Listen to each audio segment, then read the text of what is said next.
मला वाटतं तुम्ही जे म्हणता त्याच्यामध्ये मेल ऑर्गन किती लेंथला असावा हे याच्यावरनं बरंच हां, आता हे पॉर्न मूव्हीजमध्ये हे सुद्धा एक कन्फ्युजन क्रिएट केलं जातं. मेल ऑर्गनच्या बाबतीमध्ये प्रत्येक रेसेस ज्याला म्हणतो, आफ्रिकन असेल किंवा काय कॉक्सियन असेल, इंडियन असेल किंवा इंडियन म्हणण्यापेक्षा विशेषतः एशियन, भारतीय पुरुषांची पेनिसची size is always between 3 to 6 inches in length. That is absolutely normal. परंतु पॉर्न मूव्हीजमध्ये जेव्हा त्याची length 8 inch, 9 inch, 10 inch, 12 inch वगैरे दाखवली जाते, it creates a huge inferiority complex in males and huge unwanted expectations in females. येतात तुमच्याकडे अशा केसेस असतात, हेच खरं आहे, मग माझी साईज छोटी आहे का, मग मी सॅटिस्फाय करू शकेल का. म्हणजे काही दिवसांपूर्वी आमच्या क्लिनिकला अशीच एक केस आली आणि मुलगा सतत लग्नाला नकार देतोय. म्हणजे लग्नाचं वय झालं आहे, 28-29 वय आहे, साहजिक आहे, आईवडिलांना वाटलं जॉब चांगला करतो तर he should get married. Of course 1 वर्ष झालं पण नाही. आणि का नाही म्हणतोय, तर काय तुझं बाहेर काय आहे का, प्रेम प्रकरण आहे तर सांग आम्हाला. नाही तसं पण नाही आहे, मग का लग्नाला नको. So finally that guy opened up with his Elder brother की माझ्या पेनिसची साईज छोटी आहे. ते कुरकुम होऊन माझ्याकडं OPDला, तो पेशंट, त्याचा थोरला भाऊ, त्याचे वडील आणि ते सगळे क्लिनिकला. अँड देन मी जसं म्हटलं तसं इथं मग फार मेडिसिनचा रोल येत नाही. We need to counsel to the patient की अरे ही साईज तशी नॉर्मल आहे आणि penile size is never related to the satisfaction. Female satisfaction हे तसं पेनाईल साईजवरती अवलंबून नसतं. आणि मला असं वाटतं हल्ली ह्या सगळ्या गैरसमज झाल्यामुळे बऱ्याच प्रमाणात अशी स्पुरियस ड्रग्स पण असतात. ॲग्रीड. आणि लाखो रुपये त्याच्यावर लोक खर्च करतात. त्यामुळे हा गैरसमज दूर होणं फार महत्त्वाचं आहे. करोडोंचा व्यवसाय होतो पेनाईल एनलार्जमेंटच्या याच्यामध्ये आणि finally patient do not get the results. पैसा व्हायला गेला हा त्यातला एक मुद्दा असतो. दुसरा मुद्दा तो अजून इन्फिरियॉरिटीमध्ये जातो. एवढी औषधं घेऊन मला फरक नाही पडला, सायकोलॉजिकल इम्बॅलन्स होतो. इन्फिरियॉरिटीमध्ये पेशंट जातो, इतर सगळे नॉर्मल आहेत, मीच ॲबनॉर्मल आहे असं कुठंतरी त्याला वाटायला लागतं. पिअर प्रेशर पण असेल ना. पिअर प्रेशर असतं.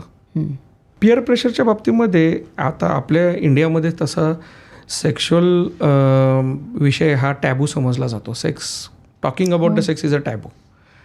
आणि त्यामुळं प्रत्येकजण स्वतःबद्दल थोडं वाढवून सांगण्यातच त्याला अधिक समाधान मिळत असतं. म्हणजे त्यामुळं त्याची साईज जरी विदिन नॉर्मल रेंज असेल, 5 इंचापर्यंत पेनिस असेल, तरी तो मित्रांना सांगताना 7 इंच किंवा 8 इंच सांगत असतो.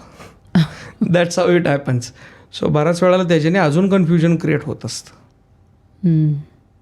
कम्पॅरिझन होऊन पिअर, जसं तुम्ही म्हटलं, पिअर कम्पॅरिझन, पिअर प्रेशर हा सुद्धा त्यातला रोल असतो.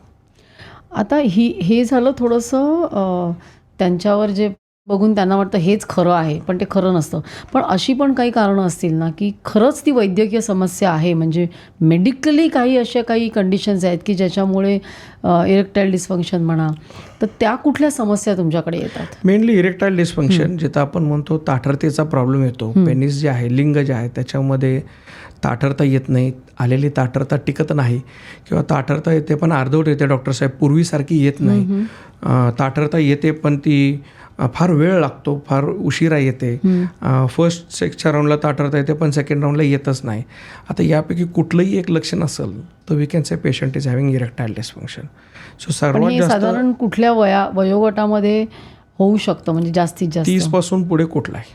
अच्छा. आपण 30 ते 40 मध्ये सर्वाधिक पेशंट्स आम्हाला सापडतात. कशामुळे होतं ते? Sexual problems. It can be erectile dysfunction और प्रीमॅच्युअर इजॅक्युलेशन ॲज वेल, और even we can say loss of desire. सेक्सबद्दलची इच्छाशक्ती थोडी कमी होत चालली आहे. ह्याला सगळं कारणीभूत जे आहे ते bad lifestyle. All the sexual disorders, I should say 90% of the sexual desires are related to your lifestyle factors. म्हणजे कुठले? बॅड हॅबिट्स, अल्कोहोल, टोबॅको, व्यायामाचा अभाव आहे थोडासा, बाहेरचं खाणं थोडं जास्त होतं आहे, रात्रीचं जागरण थोडं जास्त होतं आहे, and I should say very very important factor is stress.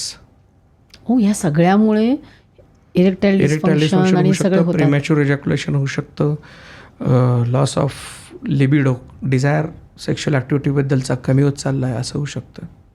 म्हणजे आणि स्ट्रेस इज नॉट समथिंग की it should be always physical stress. हो, it can be mental stress as well. कामाचा स्ट्रेस कामाचा ताण असतो, टार्गेट्स असतात आजकाल, डेडलाईन्स असतात, बरोबर आहे. काय म्हणता येईल, रात्रीची जागरणं असतात, फोन कॉल्स असतात, कलिग्सचं प्रेशर असतं, ऑफिसमधलं राजकारण असतं. सो इम्पॅक्ट डेफिनेटली होतो. I had a case few days back. पुण्यातील एक उद्योगपती माझ्याकडे आले होते आणि when we took the case history, कोविडमध्ये भयंकर लॉस झाला त्यांना त्यांच्या बिझनेसमध्ये. आणि कालांतराने असं झालं की सतत मनामध्ये ते बिझनेसमधला लॉस याच्याबद्दलचे त्यांचे विचार चालू राहायचे. रात्री बेडवरती गेल्यानंतरनं इवन दो फिमेल पार्टनरनी इनिशिएटिव्ह घेतला तर याच्या मनात कंटिन्युअसली ते बिझनेसचा लॉस आणि देणेकऱ्यांची नावं वगैरे हे सगळ्या गोष्टी. अल्टिमेटली या सगळ्यांनी काय होणार आहे तर झोप येणार नाही, स्ट्रेस वाढणार आहे. स्ट्रेस वाढलं की कॉर्टिझॉल लेवल वाढतात. कॉर्टिझॉल लेवल वाढला की काय म्हणतात टेस्टोस्टेरॉन लेवल खाली होतात. टेस्टोस्टेरॉन खाली आलं की लिबिडो कमी, इरेक्टाईल डिस्फंक्शनचा त्रास, दोघांमध्ये सेक्शुअल ॲक्टिव्हिटी होत नाही आहे, मग हळूहळू दोघांची चिडचिड होते. हे रुटीन व्हायला लागलं. So in such cases counselling बरोबरच कॉर्टिझॉल लेवल कमी कशा करता येईल, टेस्टोस्टेरॉन कसं वाढवता येईल ह्याचासुद्धा खूप महत्त्वाचा रोल असतो. And it doesn't happen only with mail. See it happens with female also. काही वेळेला फिमेलच्या प्रेशरमुळे मेलसुद्धा सेक्शुअल डिस्फंक्शनमध्ये जाऊ शकतो. ही क्लिप जर तुम्हाला आवडली असेल तर संपूर्ण पॉडकास्ट बघण्यासाठी सर्व काही चॅनलला भेट द्या आणि या क्लिप्स चॅनलला सबस्क्राईब करायला विसरू नका.